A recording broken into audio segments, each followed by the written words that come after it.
Okay, y'all, we all grew up in the church, right? Uh-huh. Yep. Our good old, good. Is Marvin Sapp a pastor? Pastor. You know, he was. Is he pastor or reverend? Is he any of that? I mean, yeah, gospel singer. A gospel singer. He got some good hits. He saw the best in me, but we ain't see the best in him. Mm-mm. I see what you did there. We ain't see the best in Marvin Sapp when he told them people to told them ushers to lock the door. Lock the door and sit y'all behind down because y'all ain't going nowhere but out to eat, to feed y'all souls. I need y'all to empty y'all money and donate. We ain't going nowhere till we raise all this money. I started. He definitely spelling profit wrong. Instead of with a PH, he put an F in there. Profit. He was trying to get some coins. Profit. And the ones that's co-signing with his foolishness, co-signing. Some of the deacons and pastors that was behind him. So they were trying to get money for him, or this is for the building fund, or this is for the building fund. You're not the big. Yeah, exactly. Yeah. I'm for tithing, it's obviously in the church. It's the love. The love offering, yes. Like I got all types of offerings. Pastor appreciation. It's the love offering. Yeah. I mean, so my grandfather used to be, he passed away. He was a presiding elder. I grew up in the church and that's a big deal. One time in all my years of growing up, being on the usher board, being in the choir, being, vacation Bible school, everything. Did we have like 5 offerings? These new churches, they locking doors, they put in security. It ain't even the usher guarding those, it's the security, and you ain't going nowhere until you got about 6 offerings. Yeah. Now, I've never seen nothing like that a day in my life, and I grew up in the South. Half of my family was Baptist, half was Methodist AME. Church. And and when we took up offerings, we had a benevolent offering. And the benevolent. Yes. And then you had a sign. What does that really mean anyway, right? What does that even mean anyway? We just tithing. We just sending it off. No, but listen, I'm gonna tell you how our church operated. You had a sign up there of how much was collected each Sunday, service Sunday, right? That's right. You going around, you singing your good old hymns. He's an on-time God. Yes, he is. When that money it started passing around. But it was times where if someone oh yes, he is.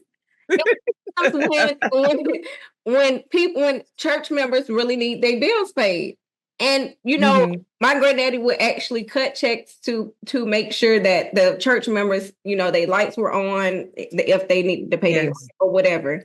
Now it's like y'all just want these people to spend their rent money. It's the first of the month. They laugh. Everything. Yeah. I mean, I don't like tithing is still 10%, right? Is it 10% is the tithing percentage? And I don't know. Still in church, taxes, they pay no taxes. But we starting to see pastors with the suits, with the Gucci, the Fendi, the Prada, everything, the jets, private jets, and these mega churches. But it's like, you're paying for a lot. The smoke, the graphics, the strobe lights. I'm gonna tell y'all a story. I went to go support one of my friends at a church here in Florida. And, the church was amazing, but it was pastors traveling from all up north. And you got to be careful with them up north pastors because they be funneling money from the street. Not the up north pastors. Up north pastors. Some of the up north. Not everybody now. Not everybody. But one of the pastors got up there to speak and he had this big pinky ring on. He was decked out. And I said, I still have this text message. I text the group that I was with. I said, don't trust him. And if he come and try to lay his hands on y'all, do not let this man touch y'all because he ain't right. Because he had that pinky ring on. He had a big shiny pinky ring. I said, he's not right. There's something about him. Listen. That was a telltale sign. He was over there like, look, I got... later, Wait, so after church, the pastor trying to touch people, lay his hands, and I said, I'm sorry, I don't let everybody lay their hands on me. I was taught not to let everybody put their hands on you. So 2 months later, fast forward, the pastor is locked up by the Fed. No, he ain't. I swear to God, PPP fraud. PPP fraud, not PPP fraud. Stealing from the churches and PPP fraud. See? Okay. And again, don't have to pay taxes. You don't have to pay taxes. You keep all them coins. Also, the pastor, like the leader of the church, I feel like should kind of separate themselves from the money part of it. Like in the church I grew up in, it was like the trustees, they did everything with money. The trustees. You know what I mean? Like, so it was no confusion. It wasn't one person that was in charge of all the money. It wasn't, you know what I mean? It was like a board of trustees who was in charge of collecting the money and, where the money go. They handled all of that. My dad was a trustee, actually. And my mom was she was the, what was my mom? The secretary of the church. So we was in church, all day, every day too. And all the time. But fast forward to churches that I go to now regularly, they don't even take up the offering. You do it on your own. So you can do it online. You can put it in the box in the hallway, very discreet. On your own, but it's all done on every now and then they'll take up a special offering for something or whatever. But your everyday tithes that you do, that's on you. And I really like that because when we moved to Florida and we were looking for a church, we went to a lot of churches and they were really pressing us to give because, they knew Phil played football, so they oh, okay, big money. And then walked in. Okay. So now they started preaching about giving and stuff. The big money. Oh, baby, them scriptures. They gotta get the same. We done heard the same damn thing every sermon, every Sunday. They talking about giving. So there's 100 people in here. They mess with your conscience. I need 5 of y'all to sow a seed for 5,000. I need 20 of y'all to sow a seed for 200, and I need the rest of y'all to sow a seed for $100. And all the seeds are sown. Yeah.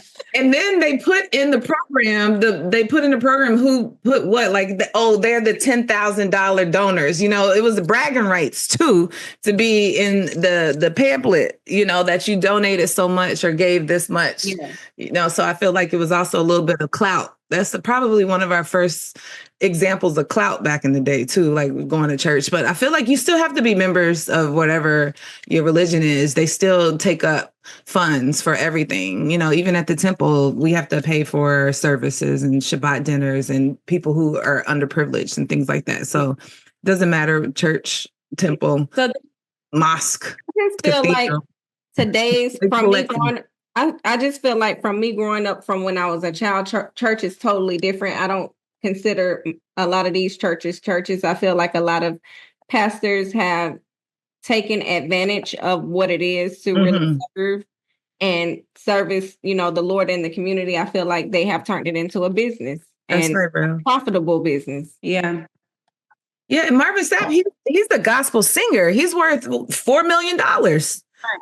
Shutting the doors like that. I know this happened over the summer. And you worth $4 You told them to sit down. People do. They will be like, I gotta pay the church. Yeah,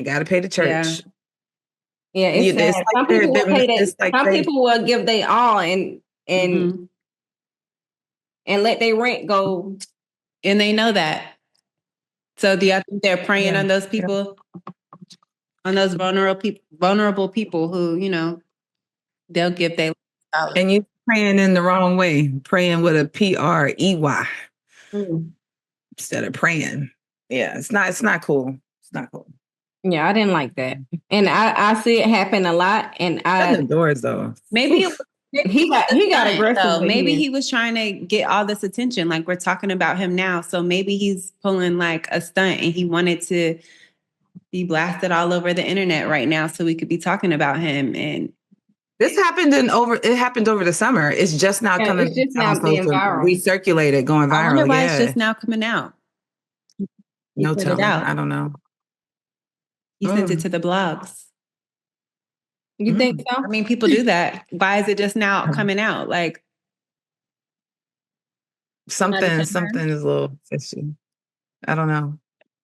I don't know, but it just you won't catch me coming to a church that's forcing the congregation to pay, and you ain't leaving until. And then for me also, it's the thing of like, if I don't see, like, if I know like this church is pulling in a lot of money and I don't see y'all actually doing stuff for the community, but you a nice new car and a nice house, and where is the money going? Are you in the community? Are you helping these people that is keeping the church running? Right. You know what I mean? That's right. Right. Mm-hmm. It's not the same. It's definitely not the same. Yeah, well, do you all feel like you frequent church as much as you like? Do you all go to church as much as you did growing up in it? Because you were kind of not really, I don't want to say forced, but when you have your families involved with the church, you had to go. It just became a way of life. Do you feel like that was a little too much in your childhood to where it trickles to where you are now, where you might not go as much? Like maybe had that energy from childhood of having to go to now where you can choose to go?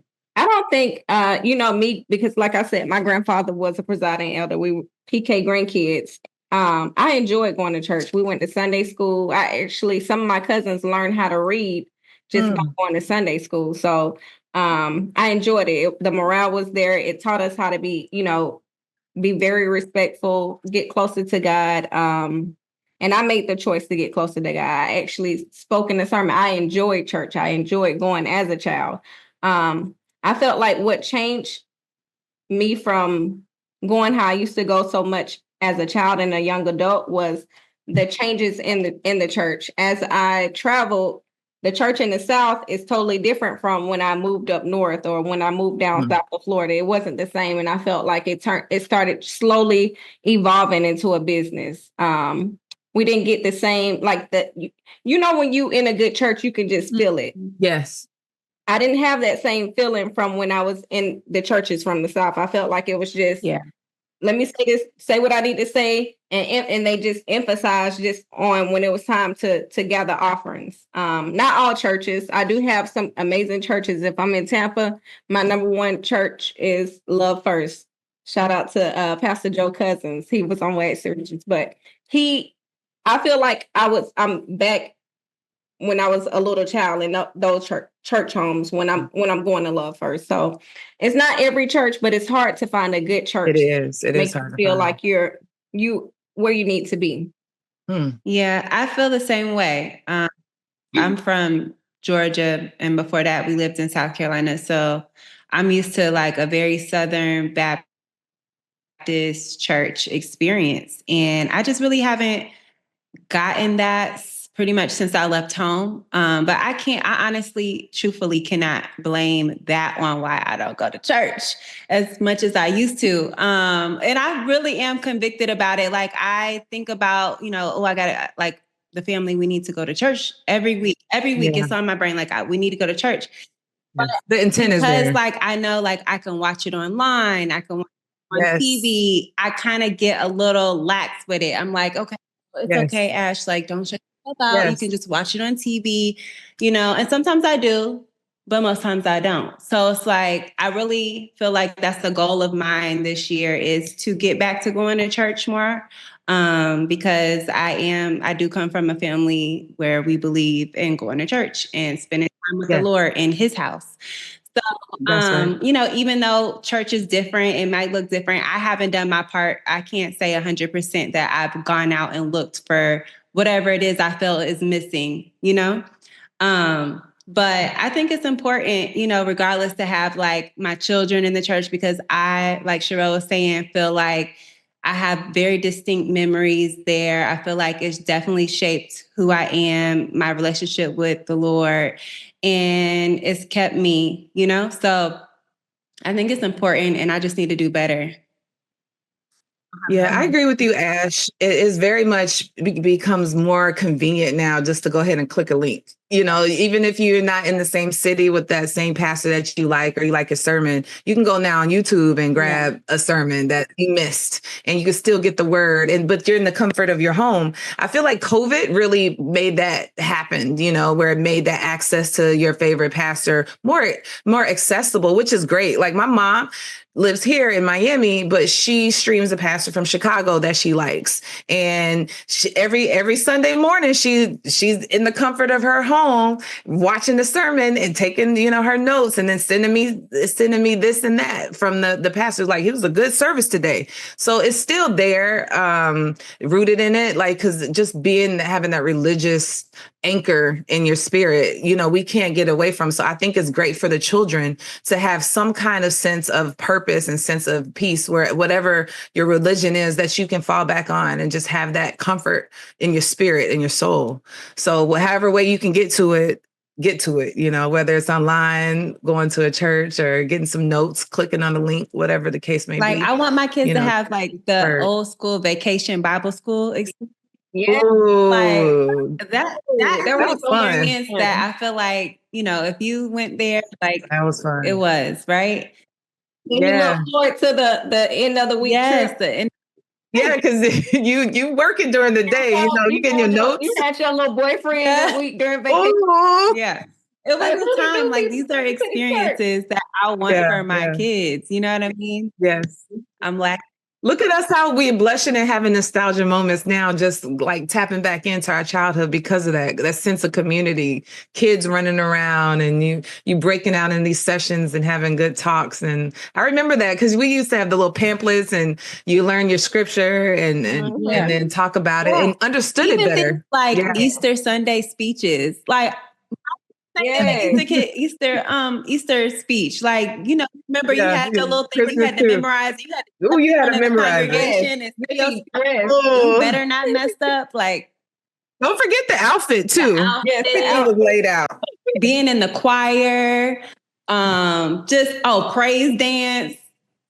Mm-hmm. Oh, the praise dance! I still remember some of my praise dance. The praise dancing. Then when they had like not children's church, but like when the children take over on Sunday. Youth Sunday service. I was used to be on third Sunday. Third Sundays. I used to like to do the announcement. Good morning, ladies and gentlemen, brothers and sisters, Pastor so-and-so. Like, that was my thing. I used to that was my little part. I felt special. But yeah, I miss that. You know, it's not just about it's a lot of memories, a lot of things that like obviously shaped all of us because we are sitting here. Mm-hmm. It just sucks. Like I feel like my kids can't experience what we experience, but I'm truly grateful because I still keep, God in their lives. We do pray together. I pray together with my kids, and it just shows like we come from a strong background of just being close to God and putting God first. I was excited. My daughter got up Sunday. She called me. She was like, "Mom, I just left church. Can you send me some money to go out to eat?" She had her 2 friends with her, and I was just like, "Yes, so proud of you." Going to church on your own. When your kids going to church on your own, I'm sure that's amazing. Because right now I'm gonna have to that's a great feeling. In the core, like we going to church. Listen, we had the van coming to pick us up. Yeah. I was like, "Girl, you living the good life. You got your car, drive to church." We used to have to wait on the van to come get us and take us back home. Man. We used to be there all day long. And then when they used to have the singing. When they used to have the anniversaries, like the church anniversary. Oh yeah, the pastor anniversary. I used to be at church all day. And then when they used to invite other churches to come and sing and do. Yes, that's the singers. You have a sing-off with the different churches. I love that good music. Not the sing-off because it's real. It's real. You better not fall asleep either. I'm out. Yes. Oh, that church pitch. The pitch. Church pitch. And my grandma give me that look. She had her glasses and she rolled her eyes, and that closed eye be still rolling. Mm-hmm. You better get your act together. See, I love this. All of And the candy, y'all remember the little they was shaped like peppermints, but they taste like cinnamon. No, it was the strawberry ones. That's what they got. The strawberries. Yeah, the strawberry. Like, what is the name of it? Or butterscotch. You had butterscotch. They were watermelon, the watermelon strawberry or watermelon. And then sometimes you get the lucky ones that had the chewy stuff in the middle. Part on the outside. Why did we all live the same life? Like, yeah, but and you got mad when you saw that it was like at the bottom stuck at the purse too, because you're like, you can't even eat this one. Like it's been sitting there a long time. But yeah, the pinch. I used to like when they would let us dismiss like the little kids. They could dismiss and go to like children's church or like out of now that they've done certain parts of the service. Yeah, because they can't sit still. That's a lot. But my stomach will start rumbling. So I would look forward to like brunch afterwards too. That was always good.